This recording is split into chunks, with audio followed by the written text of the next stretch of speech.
तेजस्वी यादव जी मुख्यमंत्री बनेंगे तो एक डिप्टी सीएम मुस्लिम समाज से और एक डिप्टी सीएम सामान्य वर्ग से कांग्रेस पार्टी देगी। शाहनवाज आलम जी लगातार गठबंधन धर्म के खिलाफ बयान दे रहे हैं। वो अधिकृत नहीं है, ऐसे लोगों पर कांग्रेस पार्टी को लगाम लगाना चाहिए। कांग्रेस पार्टी ही तो है जिसने आसाम से मुसलमानों को साफ कर दिया, महाराष्ट्र से साफ कर दिया। 25 से 30 न मुख्यमंत्री का वैकेंसी है बिहार में और न डिप्टी सीएम का वैकेंसी है बिहार में। बिहार की महागठबंधन और देश की इंडिया गठबंधन में घमासान मचा हुआ है, कहीं नेतृत्व परिवर्तन को लेकर तो कहीं हिस्सेदारी को लेकर। बिहार में कांग्रेस के प्रभारी शाहनवाज आलम लगातार बिहार में दौरा करके कांग्रेस पार्टी की मजबूती के लिए काम कर रहे हैं, लोगों को एकजुट कर रहे हैं।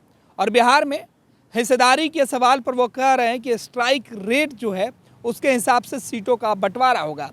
लेकिन उनके बयान के बाद उनके ही गठबंधन में जो उनके सहयोगी हैं वो सवाल उठा रहे हैं। हालांकि अब उन्होंने ताज़ा बयान दिया है। शाहनवाज आलम का यह बयान कि बिहार में जब गठबंधन की सरकार बनेगी तब तेजस्वी यादव को भले ही मुख्यमंत्री बना दिया जाएगा, लेकिन इसके अलावा जो डिप्टी सीएम की बात होगी वो एक मुस्लिम होगा और दूसरा सामान्य कोटे से आने वाले जो होंगे वो होंगे। अब इसी बात को लेकर बिहार की सियासत में गठबंधन के अंदर फिर से बवाल मचा हुआ है। कांग्रेस नेता और कांग्रेस के बिहार के सह प्रभारी हैं शाहनवाज आलम, वो लगातार बिहार में घूम रहे हैं और इसी बीच उन्होंने वोटरों को एकजुट करने के लिए ख़ास तौर पर मुसलमानों के लिए उन्होंने कहा कि जो मुस्लिम वोटर हैं वो इस बात का ध्यान दें कि अब बिहार में जो है वो सीधे तौर पे जो मुस्लिम उप मुख्यमंत्री जो हैं वो बिहार में कांग्रेस पार्टी की तरफ से बनेंगे और एक सामान्य जाति से, यानी सामान्य जो श्रेणी के लोग होंगे वो बनेंगे। और इसी बात को लेकर घमासान मचा हुआ है। राजद ने कहा है कि शाहनवाज आलम का जो बयान है वो गठबंधन के अंदर सीधे तौर पर गठबंधन के सेहत पर असर डालेगा और जो भी फैसला होगा वो गठबंधन के नेता मिलकर तय करेंगे। ऐसे बयान देकर कोई भी जो रणनीति है वो नहीं बन सकती है, इससे गठबंधन के अंदर दरार आएगी। राजद के प्रवक्ता मृत्युंजय तिवारी ने कांग्रेस के जो प्रभारी हैं उनको एक तरीके से हिदायत दी है। उन्होंने कहा कि गठबंधन में रहते हुए इस तरीके के बयानों से बचना चाहिए। जबकि जेडीयू के एमएलसी खालिद अनवर ने कहा कि मुसलमानों को ठगने वाली कांग्रेस पार्टी अब इस तरीके के बयान देकर क्या मैसेज देना चाहती है। जबकि बीजेपी ने इस पर कड़ा एतराज़ जताते हुए कहा कि जब कोई वैकेंसी ही नहीं है तो फिर कोई मुख्यमंत्री और उप मुख्यमंत्री बनने का सपना कैसे देख सकता है। बीजेपी के जो प्रवक्ता हैं हरिभूषण ठाकुर बचौल ने तो यहाँ तक कह दिया कि 2025 से लेकर 30 तक कोई भी वैकेंसी बिहार की सरकार में नहीं है, ना ही किसी मुख्यमंत्री के लिए और ना ही किसी उप मुख्यमंत्री के लिए।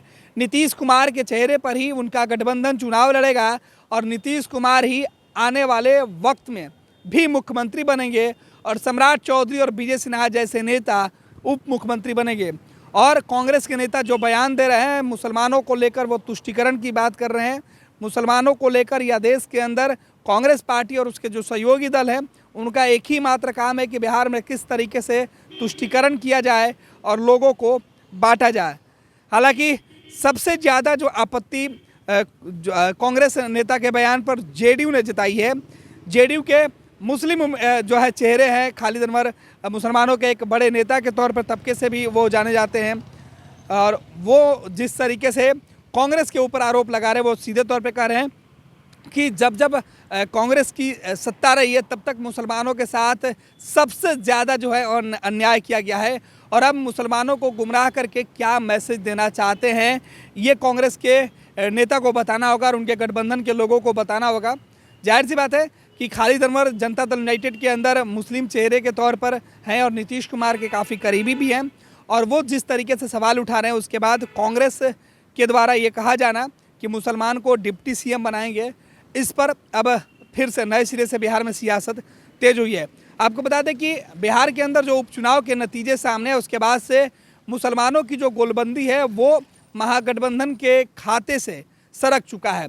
मुसलमानों की जो गोलबंदी है वो अब कहीं ना कहीं जो तीसरे विकल्प की तरफ है वहाँ जाते हुए दिखाई दे रहा है। और यही वजह है कि सबसे ज़्यादा जो नुकसान है वो महागठबंधन के जो सहयोगी दल चुनाव में लड़ रहे थे अलग अलग जगहों पर, उन्हें इसका खमियाजा भुगतना पड़ा। और इसी बात को लेकर अब जो है बवाल मचा हुआ है कि कांग्रेस चाहती है कि मुसलमानों को जो तीसरे मोर्चे की तरफ जो जा रहे हैं उनका जो रुझान है उन्हें रोका जाए, जबकि राष्ट्रीय जनता दल का MOI समीकरण था वो भी तरक गया है। ऐसे में तमाम राजनीतिक समीकरणों के बीच अपने अपने दावे और दलीलें की जा रही है, लेकिन उन तमाम दावों और दलीलों के बीच जिस तरीके से कांग्रेस ने उप मुख्यमंत्री बनाने की डिमांड कर दी है, उससे एक ये होगा कि मुसलमानों को लेकर कांग्रेस अब सेफ जो है जोन रखना चाहती है, जो अपना नज़रिया जो है वो स्पष्ट करना चाहती है।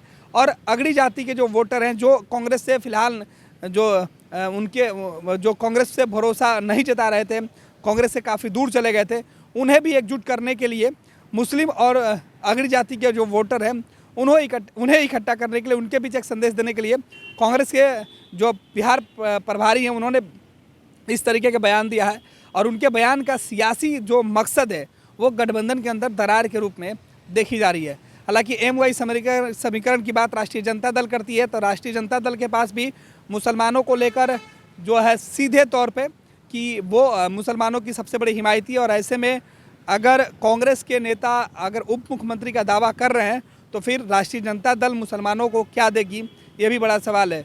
हालांकि गठबंधन के अंदर पहले से ही तय है कि तेजस्वी यादव अगर मुख्यमंत्री बनते हैं तो मुकेश सहनी जैसे जो दूसरे जो गठबंधन में शामिल पार्टियों के नेता हैं वो पहले से ही उप मुख्यमंत्री के दावेदारी पेश कर चुके हैं। अब देखना होगा कि कांग्रेस के नए डिमांड से गठबंधन की सेहत पर किस तरीके से असर पड़ता है। फिलहाल यह बयान सुनिए कि किस तरीके से अपने अपने दावे किए जा रहे हैं। का सवाल सबसे अहम सवाल है। तेजस्वी यादव जी मुख्यमंत्री बनेंगे तो एक डिप्टी CM मुस्लिम समाज से और एक डिप्टी CM सामान्य वर्ग से कांग्रेस पार्टी देगी, ये हम लोगों का संकल्प है। और तो दूसरा बात, कांग्रेस पार्टी के बिहार के सह प्रभारी शाहनवाज आलम जी लगातार गठबंधन धर्म के खिलाफ बयान दे रहे हैं। विवादित बयानों से बचना चाहिए। गठबंधन में शामिल सभी दल के नेता शीर्ष नेतृत्व तय करेंगे क्या होगा क्या नहीं होगा। अभी सभी दलों का धर्म है कि अपने संगठन को मजबूत करें और किस तरह से हम झारखंड की तरह बिहार में भी तेजस्वी यादव जी के नेतृत्व में इंडिया गठबंधन की सरकार बनाए, ये प्राथमिकता होनी चाहिए। तो वो लगातार गठबंधन में क्या होगा क्या नहीं होगा जो शीर्ष नेतृत्व को तय करना है उस पर वो बयान दे रहे हैं, तो वो अधिकृत नहीं है। ऐसे लोगों पर कांग्रेस पार्टी को लगाम लगाना चाहिए कि बेवजह का विवादित बयान नहीं देना चाहिए। जब सरकार बनेगी गठबंधन की तेजस्वी यादव जी के नेतृत्व में तो फिर तय होगा। सभी दल जो इंडिया गठबंधन में शामिल हैं सबका नेतृत्व मिल बैठकर तय कर लेगा। कहीं कुछ परेशानी नहीं है, कहीं कोई विवाद नहीं है। हमारे आपस में हाथ और गले नहीं दिल मिले हुए हैं। इस तरह के बयानों से परहेज करना चाहिए। आपको आज याद आई है मुसलमानों की? आपको याद नहीं है कि मुस्लिम क़यादत को किसने बर्बाद किया? किसने? कौन पार्टी है वो? कौन सी पॉलिटिकल पार्टी? वो कांग्रेस पार्टी ही तो है जिसने आसाम से मुसलमानों को साफ कर दिया, महाराष्ट्र से साफ कर दिया, राजस्थान से साफ कर दिया, मध्य प्रदेश से साफ कर दिया और इस देश के कई स्टेट से मुसलमानों की लीडरशिप को खत्म कर दिया। आपको याद नहीं है? अभी गुलाम नबी आजाद आपकी पार्टी को छोड़ करके क्यों गए हैं? आप कहते हैं कि बिहार में डिप्टी CM मुसलमान को बनाएंगे, इसलिए कि बिहार की अकलियतों ने, मुसलमानों ने अभी उपचुनाव में जो 4 जगह उपचुनाव हुआ उसमें मुसलमानों ने NDA को वोट दिया है। ये वोट खिसकता हुआ देख करके इस तरह के जो वादे आप कर रहे हैं इससे कोई फर्क नहीं पड़ने वाला है। याद रखिए, कांग्रेस के दामन पे ऐसे दाग हैं मुसलमानों के कत्ल के, फिरकावाराना फसाद के, सांप्रदायिक दंगे के। आपने चुन चुन करके मुस्लिम शहरों में, भागलपुर दंगा किसने कराया था? 1000 मुसलमान कत्ल हुए थे, किसकी सरकार थी? ये लोग भूले नहीं हैं। मलियाना मेरठ को लोग भूले नहीं हैं, जबलपुर को लोग भूले नहीं हैं। इस तरह के वादों में मुसलमान आने वाले नहीं हैं। 2025 के इलेक्शन में बड़ी संख्या में अल्पसंख्यकों का वोट जनता दल यूनाइटेड और हमारे नेता नीतीश कुमार को जाएगा और नीतीश कुमार मुख्यमंत्री बनेंगे। कांग्रेस के इन लुभावने वादों पे कोई फर्क पड़ने वाला नहीं। देखिए, तुष्टीकरण नीति पर चलती है कांग्रेस पार्टी और 25 से 30 न मुख्यमंत्री का वैकेंसी है बिहार में और न डिप्टी सीएम का वैकेंसी है बिहार में।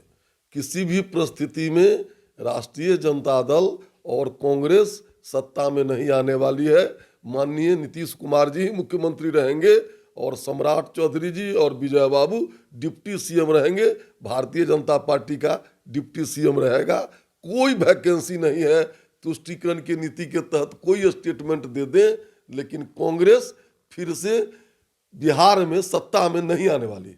मुसलमानों की इतनी याद हमदर्द बनने की कोशिश की जा रही है। देखिए, ये लोग तुष्टीकरण पर चलने वाली पार्टी है। ये लोग इस देश में मुसलमानों को खुश करके और न जाने क्या क्या प्रलोभन दे करके, लेकिन पूंजी रहेगा तब तो, पूंजी नहीं है।